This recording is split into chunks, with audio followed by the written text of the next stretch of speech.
साथ एक बहुत खास शख्सियत, एक मेहमान हमारे साथ हैं। मैं आपका परिचय पहले करा दूं। आप जो है वह जेडीयू से राज्यसभा सांसद रह चुके हैं, एमएलसी रह चुके हैं बिहार से, और बहुत ही अपने बातों से, अपने बयानों से हमेशा सुर्खियां बनाए रहते हैं। और मुबारक आपके दर्शकों को, मैं शायद कोई अच्छी बात पहुंचा सकूं। बहुत बहुत धन्यवाद। मानवता को और मानव को किस चश्मा से, किस दृष्टि से देखना चाहिए? मानवता की बुनियाद पर, इंसानियत की बुनियाद, भाईचारे और प्यार वाला कोई मॉडल पूरी दुनिया में है कि पूरे वर्ल्ड के इंसानियत के मॉडल का नाम मोहम्मदुर रसूलुल्लाह। समाज में नमाज तो पढ़ने जाते हैं मस्जिद में, नमाज जैसे ही पढ़ के निकलते हैं फिर चुगली, बुराई और कुछ न कुछ चालू हो जाती है। इसके कारण क्या है और इसको कैसे दूर किया जा सकता है? कुछ बीमारियां ऐसी होती है जिन बीमारियों का ट्रेस मिल जाने के बाद मेडिसिन से दूर किया जा सकता है, और कुछ बीमारियां डीएनए में होती हैं, वो दूर नहीं कभी होती। आपने बयान दिया था ये मुसलमानों पर इतने जुल्म हो रहे हैं, और ये सच्चाई भी है। कभी हम लोग न्यूज पर पढ़ते हैं, टीवी में देखते हैं कि कोई मुसलमान जो है किसी को फंसा दिया जाता है और बाद में 10 साल 20 साल बाद वो बरी हो जाता है। आपने ऐसा चुभता हुआ सवाल किया है, इसका जवाब दोनों को देना पड़ेगा। जो काम इनके सांसद सड़क पे कर रहे थे, अब सदन में कर रहे हैं। क्या लगता है कि इस बार जो चुनाव होगा, क्या एनडीए फिर से सरकार बना पाएगी? कि इंडिया गठबंधन ने सिर्फ नीतीश कुमार जी को जिस दिन आगे कर दिया, उस दिन गुजरात का पाटीदार से लेकर लव कुश तक खाता नहीं खोलने देगा। जी नमस्कार, आदाब। मेरा नाम है तनवीर और आप देख रहे हैं हिंदी टाइम्स वेब न्यूज। आज हमें भदोही जिले के घोसिया में, और घोसिया में एक प्रोग्राम रखा गया है, और ये प्रोग्राम जो है अंजुमन रजाए मुस्तफ़ा कमेटी की तरफ से एक जलसे का आयोजन किया गया है। साथ एक बहुत खास शख्सियत, एक मेहमान हमारे साथ हैं। मैं आपका परिचय पहले करा दूं। आप जो है वह जेडीयू से राज्यसभा सांसद रह चुके हैं, एमएलसी रह चुके हैं बिहार से, और बहुत ही अपने बातों से, अपने बयानों से हमेशा सुर्खियां बनाए रहते हैं, और जो भी बात बोलते हैं उनकी बात में दम होता है। तो हम आपको परिचय बता दें, हमारे साथ हैं गुलाम रसूल बलियावी साहब, जो कि बिहार से तशरीफ लाए हुए हैं। हम इनसे बात करेंगे और बहुत ढेर सारे मुद्दे हैं। हम सारे मुद्दे पे एक एक तरीके, एक एक बात को समझना चाहेंगे कि किस प्रकार से इस समस्या का समाधान हो सकता है। तो सबसे पहले आपका बहुत बहुत स्वागत है। आपको भी बहुत बहुत मुबारक, आपके दर्शकों को, मैं शायद कोई अच्छी बात पहुंचा सकूं। बहुत बहुत धन्यवाद। पहला सवाल ये है, जो आज ये घोसिया में जलसे का प्रोग्राम रखा गया है, इस जलसे का जो मुख्य मौजू है, मुख्य उद्देश्य है, वो क्या है, या क्या कहना चाहेंगे यहाँ की जनता के बारे में, लोगों के बारे में? देखिए, ये तो कटु सत्य है, जी और इस पर रिसर्च के बाद लोग इस नतीजे पर पहुंचे हैं कि 12 रबीउल अव्वल को मक्के में पैगंबर मोहम्मदुर रसूलुल्लाह सल्लल्लाहु अलैहि वसल्लम की विलादत हुई, जन्म हुआ। आज उनके बताए हुए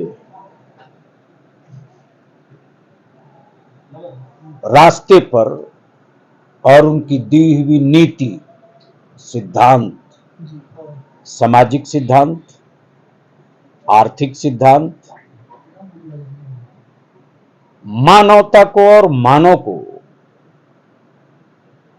किस चश्मा से, किस दृष्टि से देखना चाहिए, और इसकी सुरक्षा के लिए क्या क्या करना चाहिए, और अच्छे इंसान बनने के लिए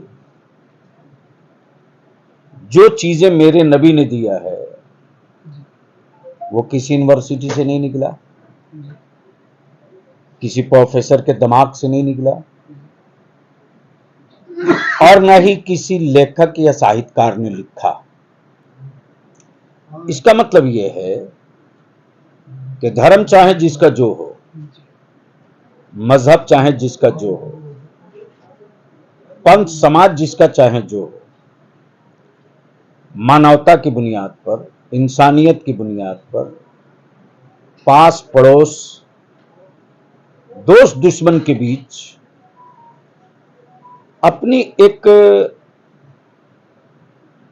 समानता वाली, एकता वाली, मसावात वाली, भाईचारे और प्यार वाला कोई मॉडल पूरी दुनिया में है तो किसी कंट्री का कोई चेयरपर्सन नहीं है।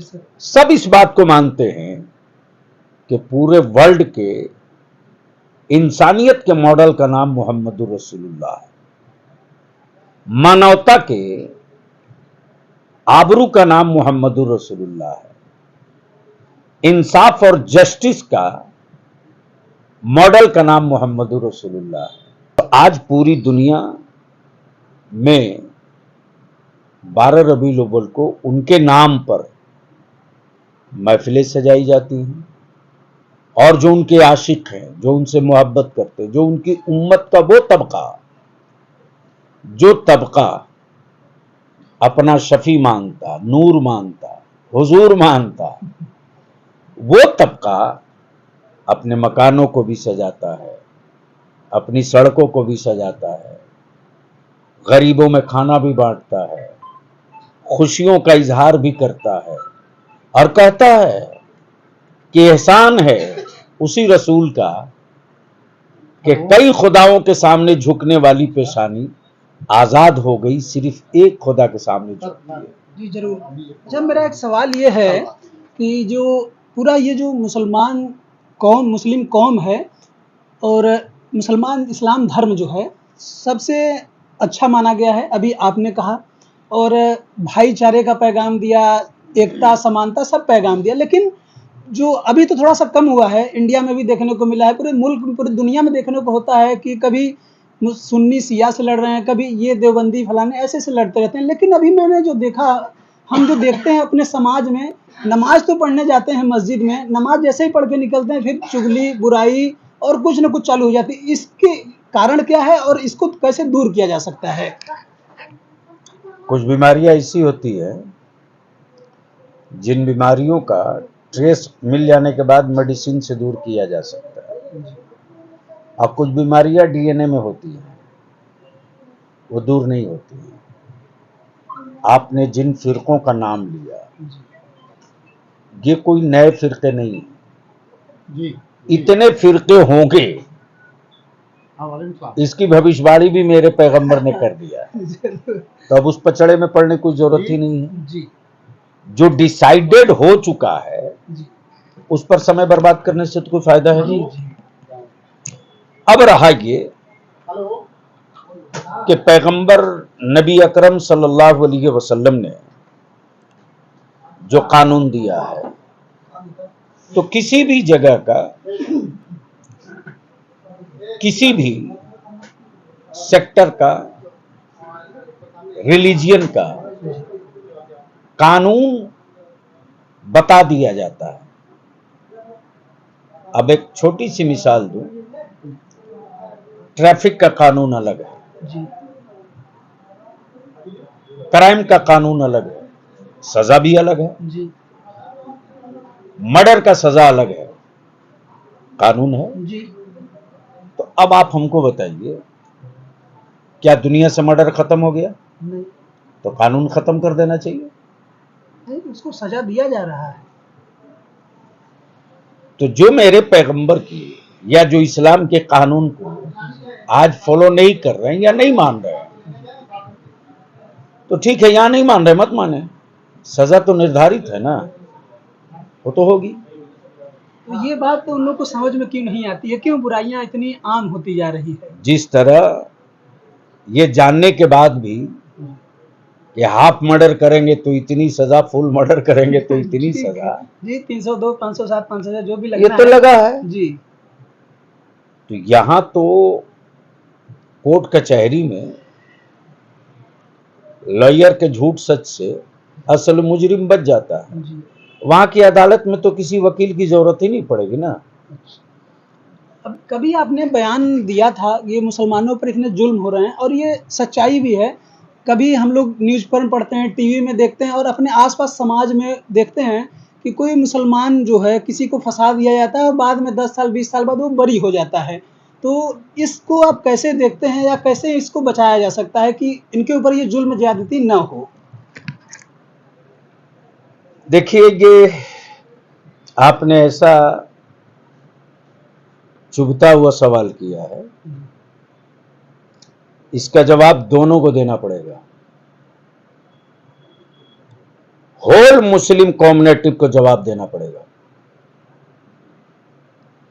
आज थोड़ी देर के लिए आप ये महसूस कर लें कि मुसलमानों ने अपने बच्चों के मुस्तकबिल को, अपने हक हुकूक को दूसरे के भरोसे छोड़ रखा है। और जो कौम खुद संघर्ष नहीं करती उस कौम का अंजाम यही होता है। कौन सेकुलर है जी? अच्छा, हम अपने बच्चों को इतिहास क्यों नहीं पढ़ाते हैं? ये जो आपने कहा ये सेकुलर है, हम लोग जो भूल रहे हैं, तो ये गलती हमारी है, तो हम लोग क्यों नहीं दे रहे हैं? सच यह है कि आजादी के बाद जब हमारी कम्युनिटी के बच्चे पढ़ने की तरफ मूव किए तो दंगों से कुचल दिया गया, फसाद से जमींदोज कर दिया गया। उसके बाद जो बचा खुचा एक छोटा सा इंफ्रास्ट्रक्चर दिखा, वो मुठिया का चावल था, ज़कात का पैसा था, कुर्बानी का चिरम था। इसी को मांग करके मैं तो सीना ठोक के बोलता हूं कि आज जो मुस्लिम कम्युनिटी का थोड़ा सा हिस्सा एजुकेशनली साउंड हुआ है ना, इसमें हुकूमतों का लोन नहीं है, इसमें सब्सिडी नहीं है, ये इनके खून पसीने की कमाई और इसमें मदरसे वालों की सबसे बड़ी भूमिका है कि मुठिया का चावल मांग करके गरीब तबके के बच्चों को पढ़ा दिया। अब इसको फिर डेमोलिश करने के लिए जो नए नए फंटे आ रहे हैं, तो ये फंटे थोड़ी देर के लिए लोगों को लगता होगा कि चलो हमने मुस्लिम माइनॉरिटीज को तबाह कर दिया, उनको डेमोलाइज कर दिया, उनको क्रॉस कर दिया। सच ये है कि कोई किसी जाति विशेष धर्म विदेश को अगर वो डिमोलिश कर रहा है तो वो धर्म विशेष जाति विदेश विशेष को डिमोलिश नहीं कर रहा, वो whole country, whole India, complete Bharat की तरक्की और उसकी रूह पर तलवार चला रहा है। अच्छा जी, बस एक आध दो और सवाल। अभी हम सभी ने देखा स्पेशल सेशन लाया गया और महिला आरक्षण बिल पास करा लिया गया, लेकिन उसमें एक बयान जारी कर दिया गया। अमरोहा से एक सांसद हैं कुंवरदानिश अली जी बसपा से, और भाजपा के दक्षिण दिल्ली से एक सांसद है रमेश बिदुरी जी। उन्होंने कुछ ऐसे अपशब्द बयान कहे जिसको हम कुछ बोल भी नहीं सकते, कह भी नहीं सकते, क्योंकि ये एक तकलीफदायक, जो कि लोग समाज में कभी चौराहे चार चौराहे पे ऐसे गाली वाले शब्द यूज कर लेते हैं, आज वो एक पार्लियामेंट के अंदर ऐसा शब्द यूज किया जा रहा है। इस पर आपका क्या स्टैंड है? उसी दिन मेरा इस पर स्टैंड क्लियर हो गया था, आप तक नहीं पहुंचा होगा तो मैं पहुंचवा दूंगा। आज भी होता दीजिए। दूसरी बात यह है कि ये कोई नई बात नहीं है। जो काम इनके सांसद सड़क पे कर रहे थे अब सदन में कर रहे हैं। सड़क पर अगर यदि कानून का इस्तेमाल हो गया होता तो नई संसद शर्मिंदा नहीं होती। बाबा साहब भीमराव अंबेडकर का बनाया हुआ संविधान उस दिन पार्लियामेंट में डरा डरा था सहमा सहमा था कि पता नहीं इसके बाद मेरे साथ कहीं कुछ ना हो जाए। वो लोग तो खुल के कुछ उनके कुछ नेता उनके बोलते हैं, एमएलए एमपी हैं कि हम संविधान को बदल लेंगे। वो लोग तो खुल के बोल रहे हैं, बदलना चाह रहे हैं। अच्छा, तो ये तो बतावे ना, वो आदमी तो कम से कम मर्दानगी से कह रहा है ना कि हम बदलेंगे। बचाने वाले क्यों नहीं मर्दानगी के साथ खम ठोक के उतर रहे हैं? बचाने वाले क्यों दबे हुए हैं? अच्छा, इस पे जो दानिश अली जी को बोला गया, तो दानिश अली जी रो रहे थे, उनको क्या करना चाहिए था? उन्होंने जो किया वो सही किया। उन्होंने दिखा दिया पूरी दुनिया को कि हर जुल्म के बाद भी हम अपने मुल्क में अमन के लिए कुछ भी सहन कर सकते हैं। उन्होंने समझा दिया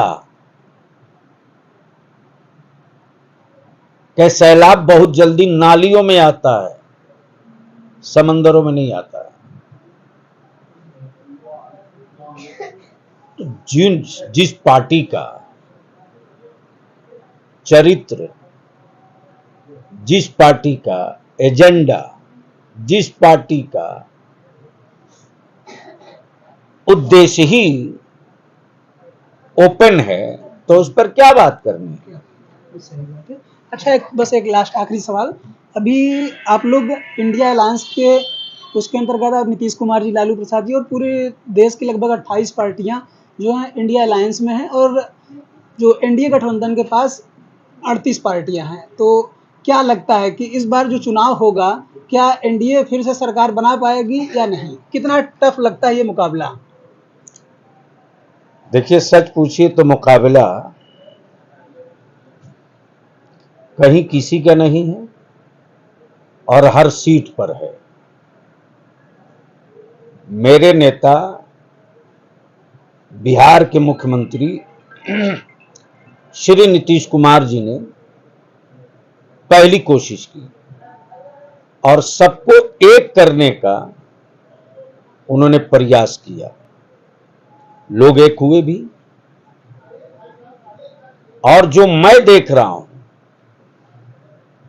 देश में जब जातीय आधारित राजनीति आ गई है, तो जो हमें लग रहा है, जो मुझे दिखाई दे रहा है कि इंडिया गठबंधन ने सिर्फ नीतीश कुमार जी को जिस दिन आगे कर दिया, उस दिन गुजरात का पाटीदार से लेकर लव कुश तक खाता नहीं खोलने देगा। और यूपी में लव कुश इंतजार कर रहा है, झारखंड में लव कुश इंतजार कर रहा, छत्तीसगढ़ में लव कुश इंतजार कर रहा। तो अगर नीयत साफ है, लोकतंत्र बचाना है, बिकते हुए भारत को रोकना है, और वो जातियां जो अब तक सत्ता में से दूर हैं, सत्ता में हिस्सेदारी नहीं है, इसी के लिए माननीय नीतीश कुमार जी ने कहा ना कि जाति आधारित गणना कराओ, तब न पता चलेगा। अभी तो आपके यहाँ हाई कोर्ट ने रोक लगाई थी, फिलहाल बहाल कर दिया गया, और मामला ये सुप्रीम कोर्ट में चल रहा है ये आधारित जनगणना के लिए। ये पूरे देश में क्यों नहीं होना चाहिए? ये तो उन लोगों को पूछना चाहिए ना, अपने जात के नेताओं से, जो जात की राजनीति करके सत्ता की मलाई काटते। पूछना चाहिए उन नेताओं से जो जात के नाम पर जिनको वोट दिए कि अरे हमारी गणना कब कराओगे। जानवर गिना जा सकता है, पेड़ गिना जा सकता है, बंदर गिना जा सकता है, कुत्ता बिल्ली गिनी जा सकती है, हाथी भालू गिना जा सकता है, शेर चीता गिना जा सकता है। तो भैया जात गिन लो ना, क्या है। जी, बहुत बहुत शुक्रिया। आपका बहुत ही बेशकीमती समय हमने लिया। बहुत बहुत शुक्रिया, धन्यवाद।